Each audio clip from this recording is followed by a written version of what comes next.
A ni droi nôl at benod a ddarllen si ail Corinthiaid a phenod 4.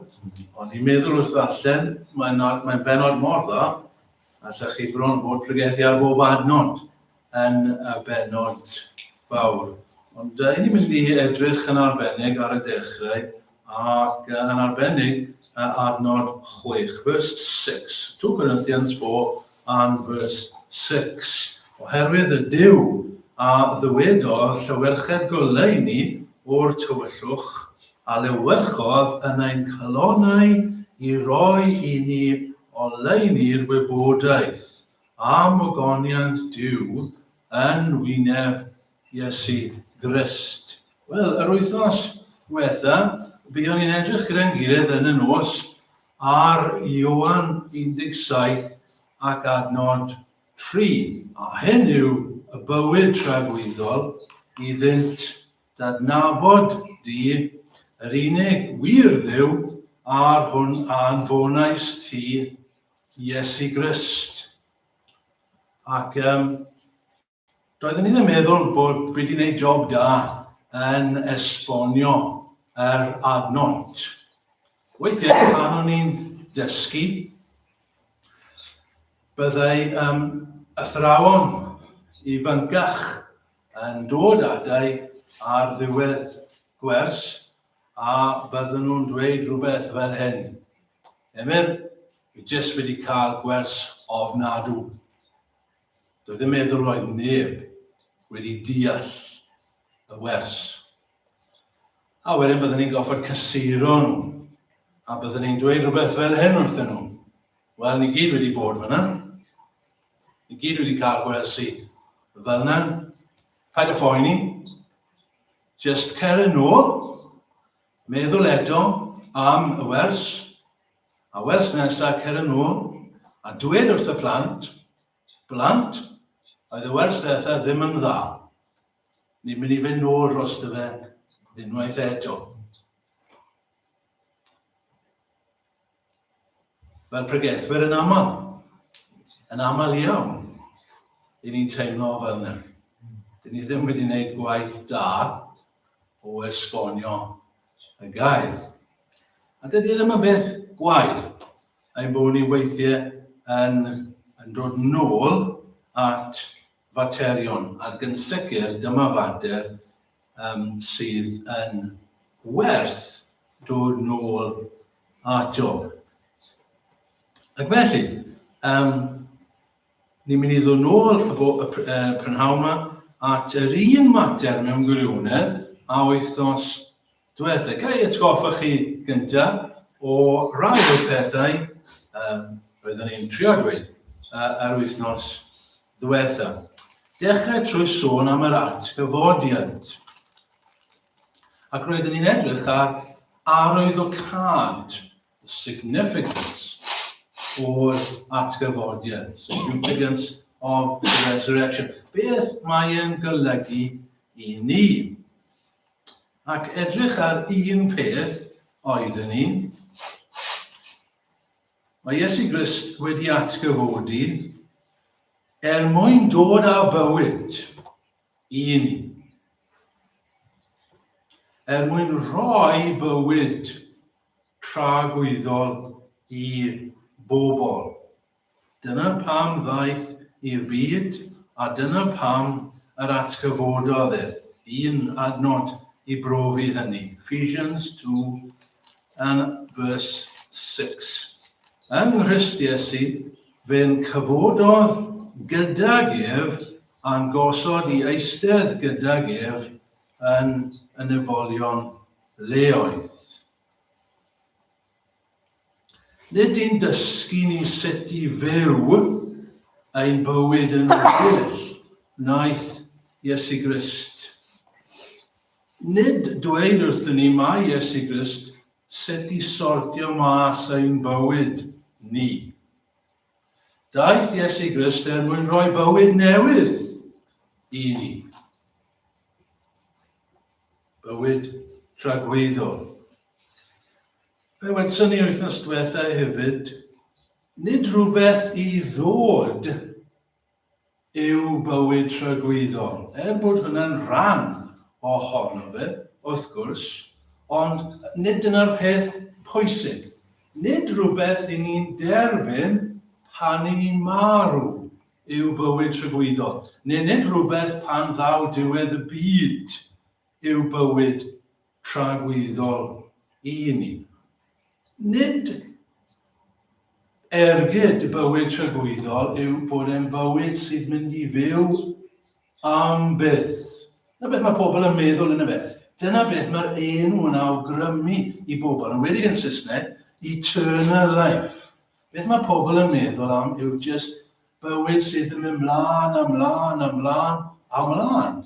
Everlasting life. Ond nid dyna beth yw ergyd, dyna beth sydd yn bwysig am y bywyd mae Iesu Grist yn rhoi i ni. Achos y fydd pawb yn byw am byth mewn un ystyr. Yndyn nhw, mae pawb yn mynd i fyw am byth. Mae hyd yn oed y bobl sydd yn golledig yn mynd i fyw am byth. Maen nhw'n mynd i fodoli am byth. Hyd yn oed y bobl sy'n mynd i uffern. Maen nhw'n mynd i fyw am byth. Maen nhw'n mynd i fyw am byth yn uffern. Yn ofnadw, i ni feddwl amdano fe. Ond bydden nhw yn ystad golledig am byth. Bydd y byth yn dod i ben.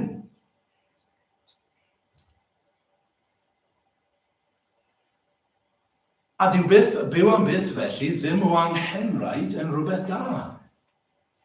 Chybod, allai ddychmygu lot o bobl yn meddwl, bod byw am byth, mae'n sôn yn boring. Yn sôn yn ddiflas.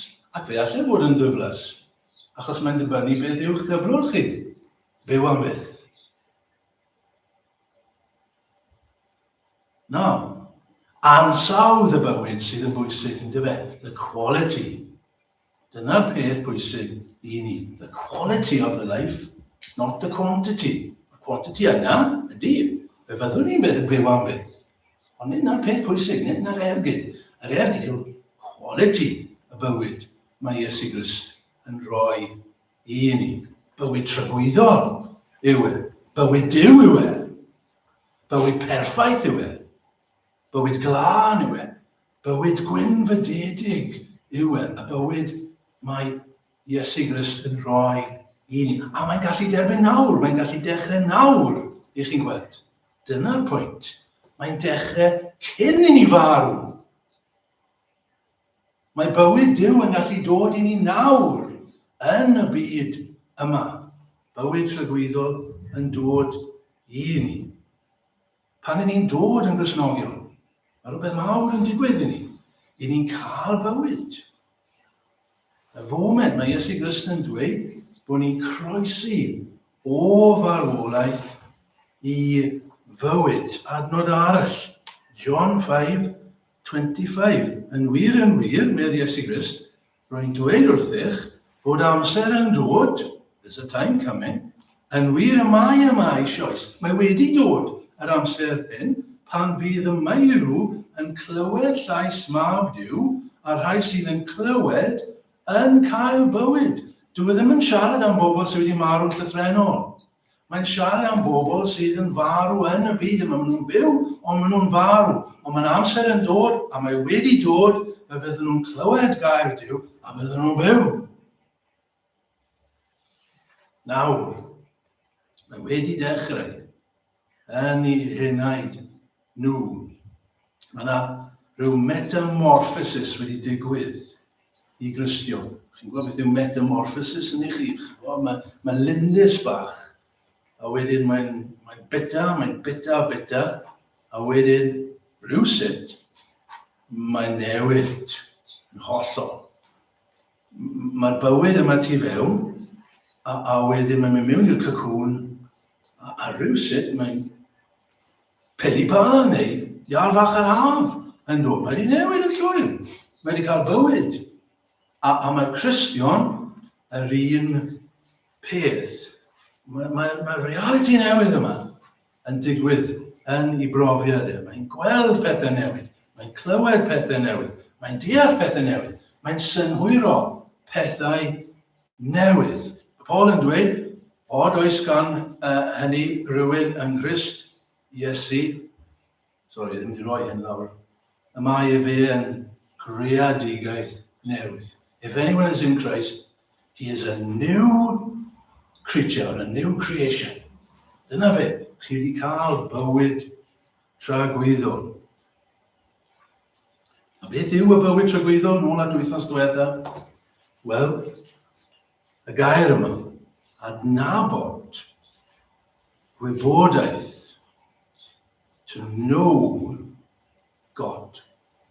Dyna beth yw bywyd tragwyddol, i nabod Dduw a Iesu Grist. A fi moyn aros gyda hyn. Fi moyn aros, mynd nôl os licwch chi, ond aros gyda'r term yma, gwybodaeth o Dduw. Our theme this evening will be this term, the knowledge of God. Mae'n term da yn dwi. Mae'n term da yn Saesneg, mae'n term da yn Gymraeg, fi'n credu. Y gwybodaeth o Dduw. The knowledge of God. That's our theme this evening. A mi moyn dweud tri pheth ar y mater hyn, cyn bod ni'n dod i ben hyn. Tri pheth am y wybodaeth o Dduw. Three things concerning the knowledge of God. Y peth cyntaf yw hyn. Nid yw'r wybodaeth o Dduw gyda neb wrth naturiaeth. Nid yw'r wybodaeth o Dduw gyda neb wrth naturiaeth. Mae'r Beibl yn glir ar y pwynt hyn. Does neb yn y byd wrth naturiaeth a gwybodaeth o Dduw. Does neb wrth naturiaeth yn nabod Dduw. Does dim ots pwy i nhw. Does dim ots ble maen nhw wedi cael eu magu. Does dim ots pa deulu ges nhw I geni iddo fe. Does dim ots pa genedl, pa wlad ges nhw I magu ynddo fe. Does dim ots pa mor alluog I nhw. Does dim ots pa mor beniog I nhw. Does dim ots pa mor ddeallus I nhw.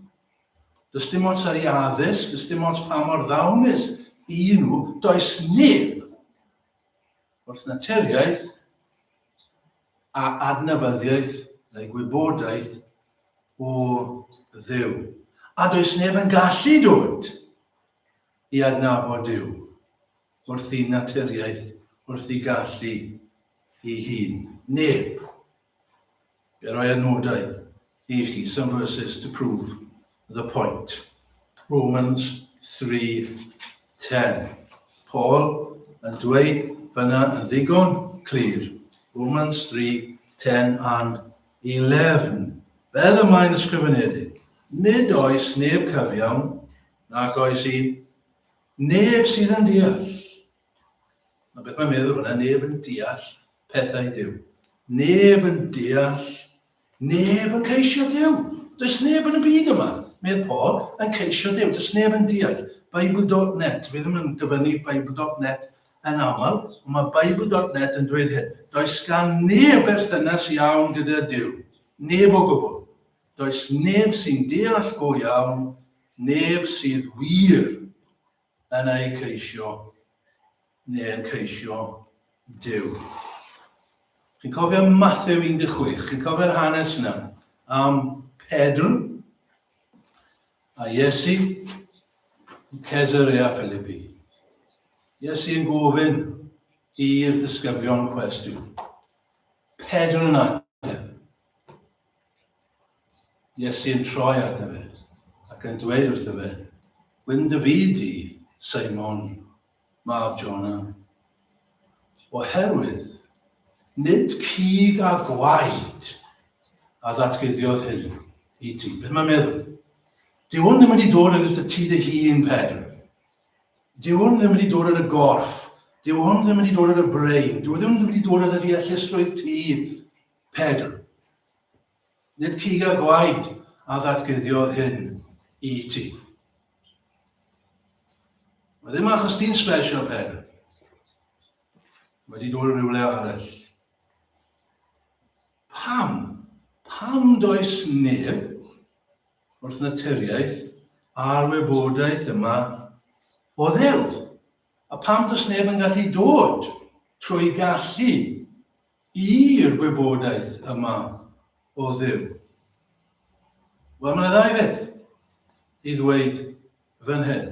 Peth cyntaf i ddweud yw mae rhywbeth yn wir am Dduw. Yr ail beth yw mae rhywbeth yn wir amdano ni. Y peth cyntaf, am Dduw.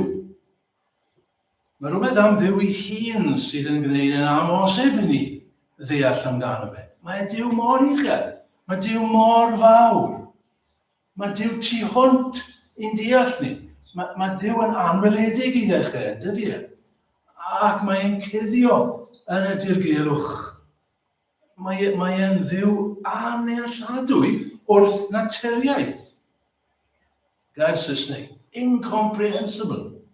God, by his very nature, is incomprehensible. Dyn ni ddim yn gallu deall e. Mae'n mor fawr.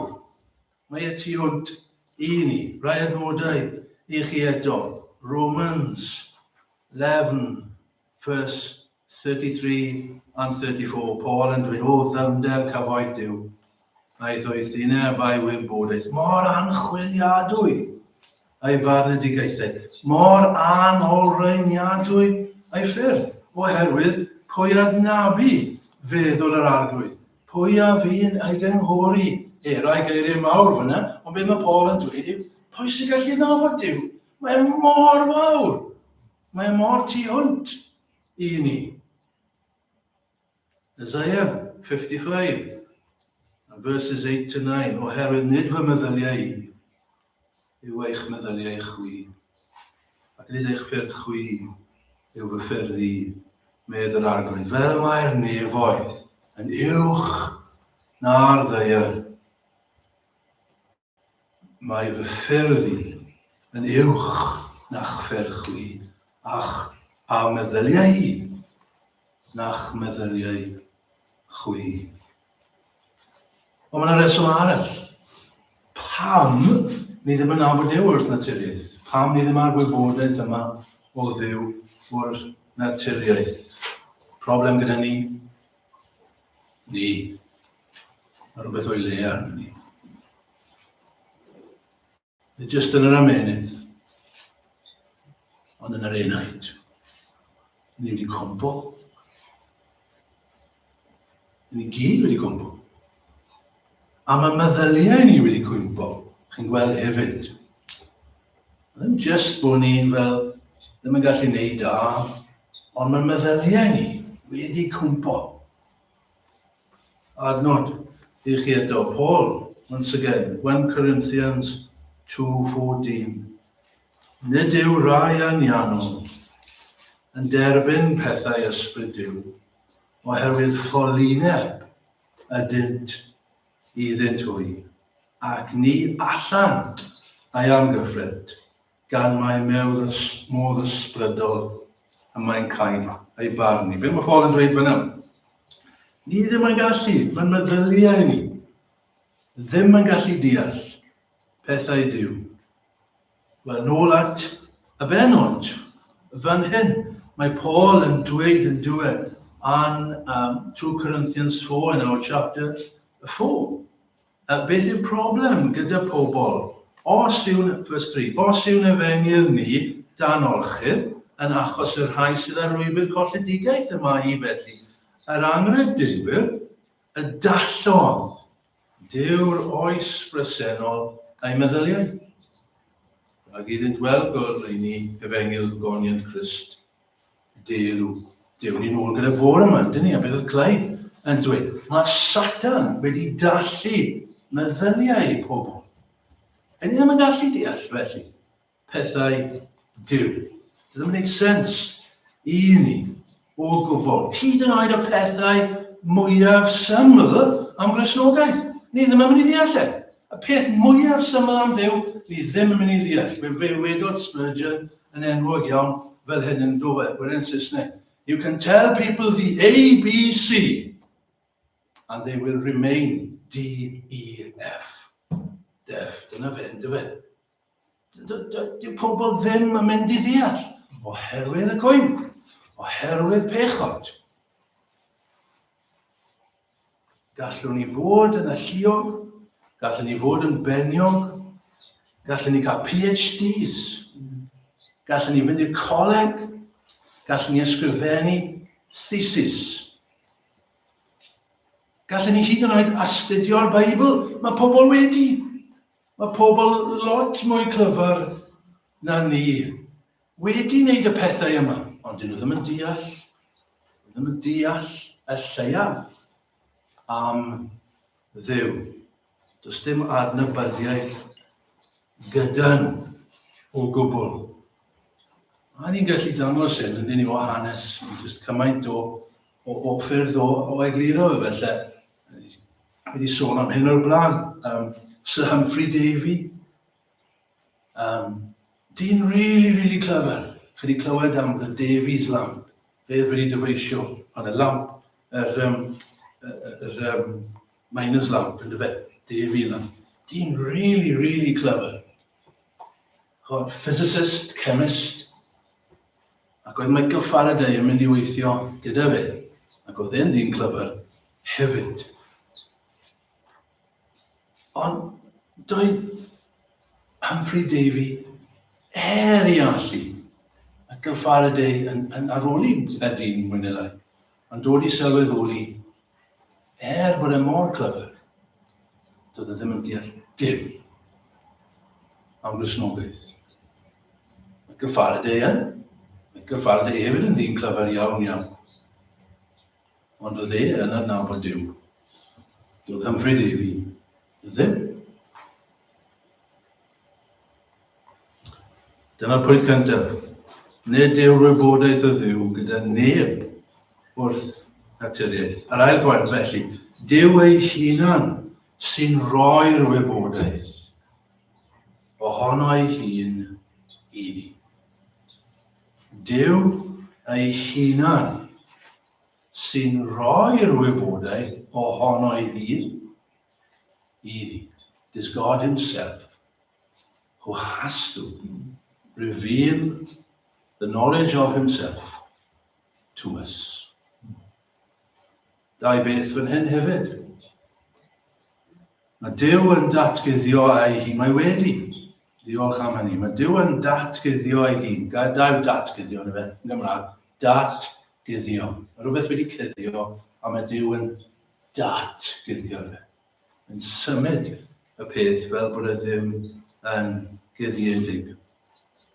Mae'n rhoi gwybodaeth I ni amdano fe ei hun. Ni wedi dweud yn barod, does dim gobaith I ni. Does dim gobaith I ni, heb fod Dduw yn gwneud hynny. Ond mae wedi datguddio ei hun. Adnod enwog fan hyn, Hebrews 1 and verse 1. Mewn llawer dull, a llawer modd y llefarodd Dduw gynt wrth yr hynafiaid trwy'r proffwydi. God has revealed himself through his prophets in the Old Testament. Oedd y bobl ddim yn nabod Dduw. Oedd eisiau fe danfon y proffwydi hyn, y proffwydi I ddysgu am Dduw. Dyna'r un ffordd maen nhw'n mynd I wybod, trwy bod e'n danfon y proffwydi yma. Un ar ôl y llall, y proffwydi yma.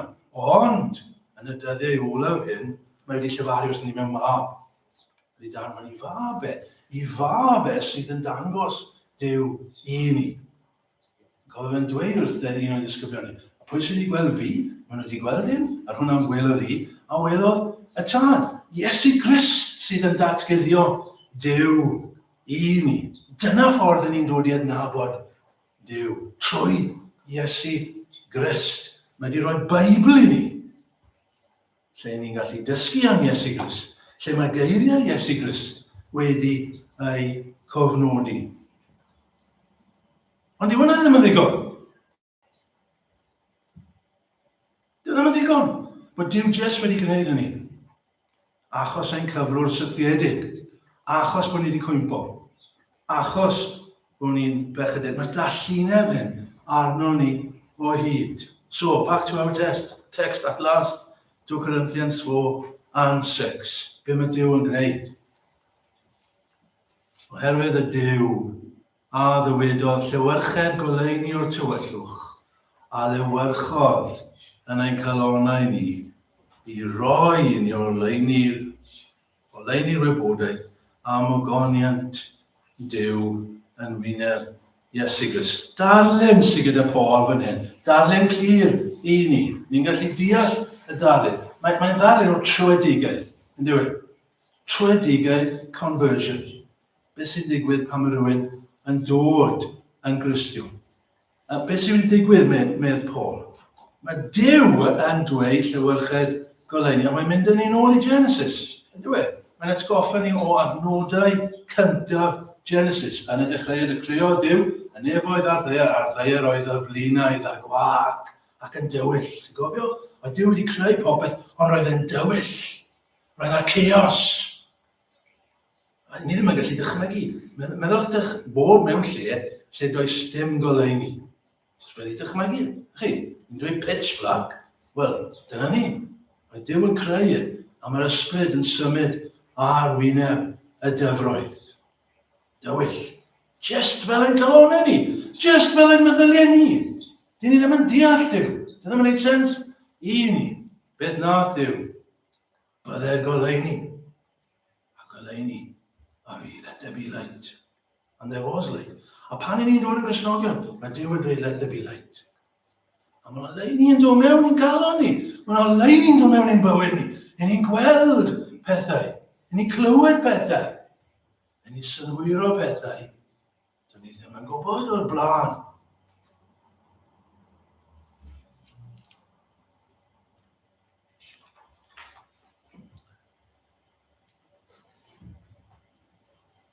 Nôl at Pedr. Gwyn David I Seimon mab Jona. Oherwydd nid cig a gwaed a ddatguddiodd hyn I ti. Ond fy nhad, yr hwn sydd yn y newydd. Dduw yn llywyrchu mewn I galon Pedr. Mewn I galon Paul. Mewn I'ch galon chi os ych chi'n Gristion. Heno. Goleini hyn yn dod. A ffrindiau fi moyn dweud hyn. A gobeithio chi'n dweud amen yn eich galon i'r pwynt hyn. Pan mae'n digwydd yn brofiad hyfryd. Mae'r peth gorau sydd wedi digwydd I ni. Pan ni'n dechrau gweld pethau. Clywed pethau. Ni chlywed glist. Ni welodd llygad. Ac ni chlywed glist. Ac ni ddaeth I feddwl calon ni, y pethau a ddarparodd Dduw i'r rhai ac na, dim syniad yn ni. Dim syniad. A wedyn mae'r golau hyn yn dod. Waw! Mae'n hyfryd I ni. Mae'n newid popeth I ni. Yn ôl at yr adnon, llywyrchedd goleini o'r tywyllwch, a lewyrchodd yn ein calonau, sylwch hyn, ffrindiau, yn ein calonau beth? I roi ni o leini'r wybodaeth am ogoniant Dduw yn wyneb Iesu Grist. Beth yw'r peth I ni'n gweld? I ni'n gweld gwyneb Iesu Grist. Dyna beth ni'n gweld. Mae'r golau yn dod ar ei fabe. Mae wedi datgyddio ei fabe, Hebrews 1:1, ond nawr mae'r golau yn dod. A ni'n gallu gweld wyneb Iesu Grist. Nid y pictures ofnadw yma, I ni'n gweld am Iesu Grist. Chybod, ni'n lot o hwnna wedi bod yn ystod o'r wythnos, lluniau hyn o Iesu Grist. Wel, na nonsens yw hynny. Nid dyna beth yw gweld Iesu Grist. Gweld Iesu Grist trwy ffydd. Yn ei air. A ni'n dechrau gweld. A ni'n gweld Dduw. A ni'n gweld Iesu Grist fel hyn. Gweld I ogoniant e. Clywed I air e. A fe glywson I rai wythnosau nhw yn calonau ni'n llosgi. Pan mae air e yn dod I ni. A dyma yw'n bywyd trygwyddol, med Iesu Grist. Yr adnabod yma, y gwybodaeth yma. Dyma beth yw byw.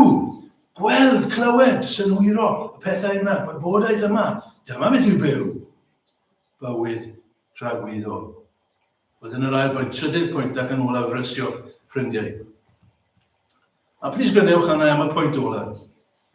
Achos, fi moyn pwysleisio hynna, ond bydd yn fyr.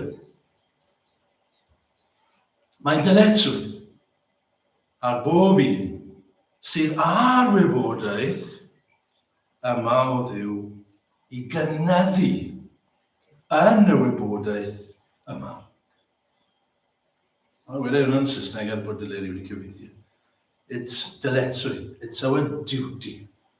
It's the duty of all who have this knowledge of God to increase in the knowledge that we have.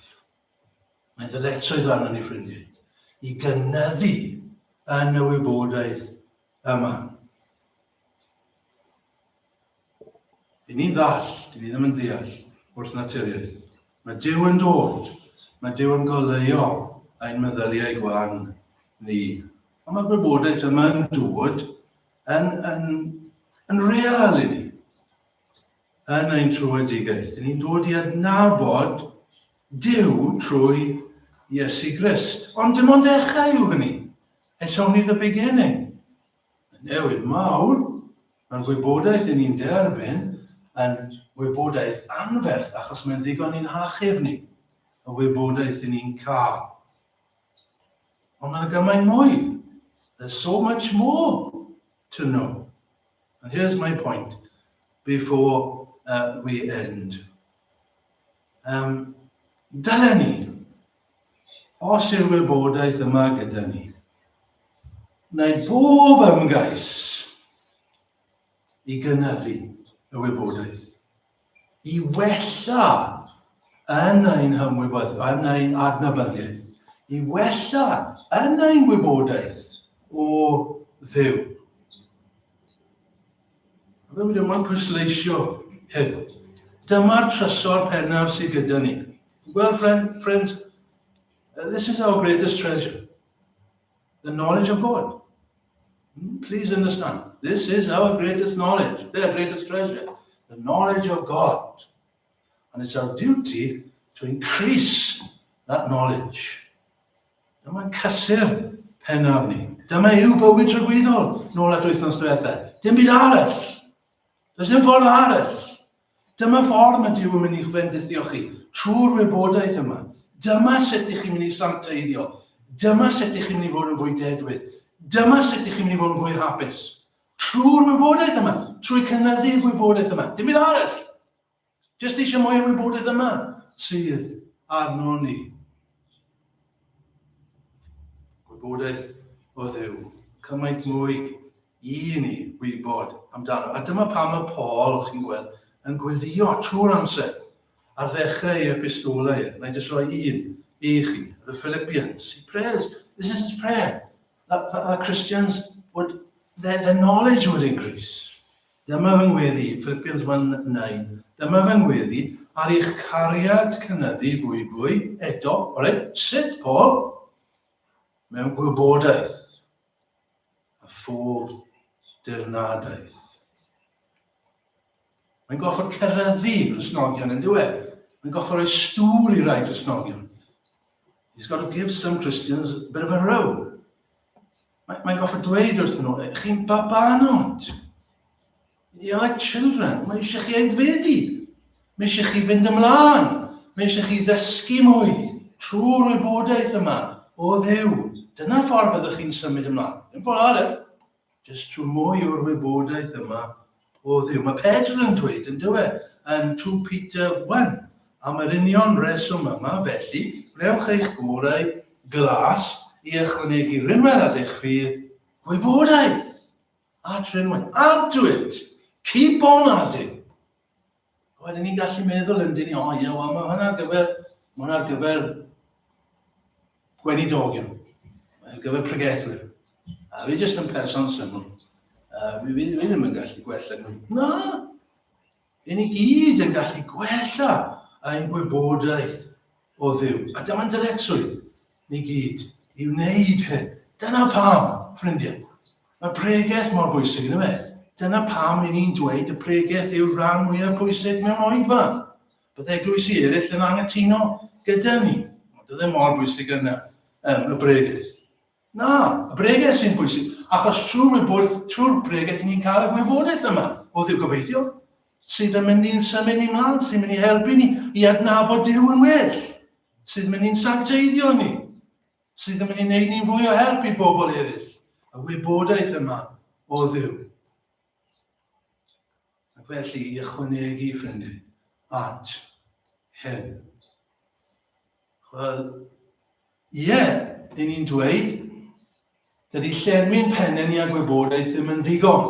Wedi dweud hynna mwy nag unwaith, ynddo fe? We can have head knowledge and it's no good. But we have to have head knowledge to start with. Mwyn i hynny ddod i'n treiddio a wedyn yr adnabyddiaeth. Ac felly mae gwella'n yr adnabyddiaeth, y gwybodaeth yma o Dduw yn ddyletswydd arno ni i gyd. Darllen y Beibl. Meddwl amdano fe. Esbonio ar y mynnau yma. Dyna pam ni'n esbonio ar y mynnau. Fel amgryffus. Achos i ni'n mynd i ddeall mwy. Ac i ni'n mynd i ddod yn fwy tebyg. Iddo fe, wel, Duw ar oedd y ras. I ni gyd, i gynyddu yn y wybodaeth yma o Dduw.